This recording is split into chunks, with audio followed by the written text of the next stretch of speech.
কাতারে ইসরায়েলি হামলার পর দোহায় বসছে আরব মুসলিম দেশগুলোর জরুরি সম্মেলন। যৌথ ঘোষণায় হামলাকে আঞ্চলিক শান্তি প্রক্রিয়ার বড় ধাক্কা আখ্যা দিয়ে কূটনৈতিক ও অর্থনৈতিক সম্পর্ক পুনর্বিবেচনার আহ্বান জানিয়েছে সদস্য রাষ্ট্রগুলো।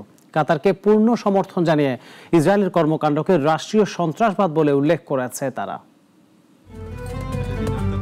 কাতারে ইসরায়েলি হামলার পর দোহায় বসেছে আরব মুসলিম দেশগুলোর জরুরি সম্মেলন। সোমবার অনুষ্ঠিত এই আরব ইসলামিক সম্মেলনের যৌথ ঘোষণার তীব্র নিন্দা জানানো হয় ইসরায়েলের হামলার।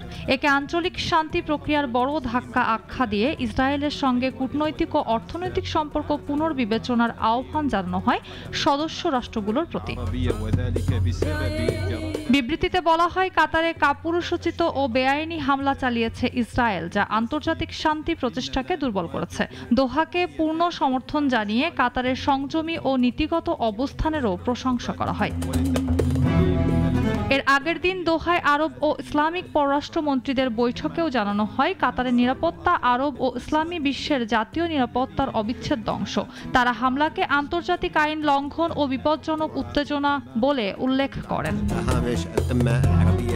কাতারের পররাষ্ট্র মন্ত্রণালয়ের মুখপাত্র মাজেদ আল আনসারি বলেন, এই সম্মেলন আরব ইসলামিক বিশ্বের ঐক্য ও সংহতির প্রতিফলন। তিনি ইসরায়েলের কর্মকাণ্ডকে রাষ্ট্রীয় সন্ত্রাসবাদ আখ্যা দেন। গত 9 সেপ্টেম্বর দোহায় হামাস নেতাদের অবস্থান টার্গেট করে বিমান হামলা চালায় ইসরায়েল। ঘটনাস্থলটি ছিল যুক্তরাষ্ট্রের প্রস্তাবিত গাজা যুদ্ধবিরতি আলোচনা কেন্দ্র। এ হামলায় হামাসের দাবি, নেতানিয়াহুর সরকার সমঝোতা নয় বরং শান্তি প্রচেষ্টা বানচাল করতে চায়।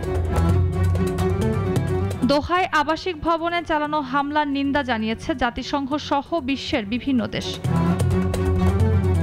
মৌসুমী মৌ, নাগরিক।